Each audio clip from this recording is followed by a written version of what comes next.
Hi friends, welcome to మన family cookings. Friends, ఈరోజు మన ఫ్యామిలీ కుకింగ్లో గోధుమ పిండి బూర్లండి. మనకి ఎప్పుడైనా స్వీట్ తినాలనిపించినప్పుడు అప్పటికప్పుడే ఇంట్లో ఉన్న వస్తువులతోనే చాలా సింపుల్గా అయిపోయే ఈ స్వీట్ అయితే ట్రై చేయండి. పిల్లల కానించి పెద్దవాళ్ళు చాలా ఇష్టపడతారు. ఇవి బయట క్రంచీగా, లోపల స్మూత్గా, చాలా టేస్టీగా ఉంటాయి. చాలా త్వరగా కూడా అయిపోతాయండి. అయితే ఎలా చేసుకోవాలో చూద్దామా? ముందుగా స్టవ్ మీద పాన్ పెట్టుకొని 1 కప్పు బెల్లం అయితే వేసుకోవాలి. దీంట్లో అరకప్పు వాటర్ వేసుకొని బెల్లం అయితే కరగనివ్వాలండి. ఇది పాకం ఏమీ రావసరం లేదు, బెల్లం కరిగితే సరిపోతుంది.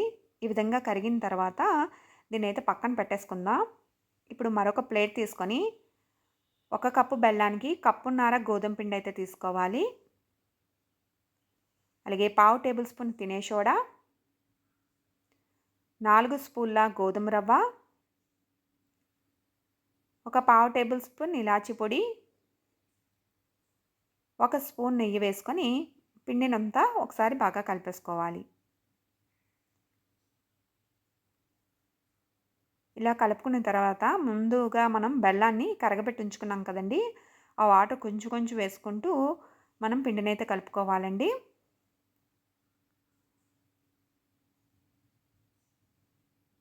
ఈ విధంగా వేసుకొని ముద్దలాగా కలుపుకోండి.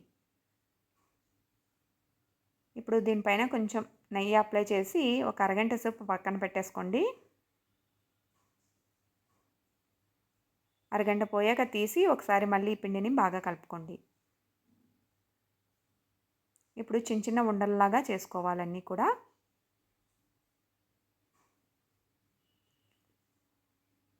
ఇలా చేసుకున్న తర్వాత చాకుతో ఈ విధంగా మధ్యకి ఒక ఘాట్లు అయితే పెట్టుకోవాలి.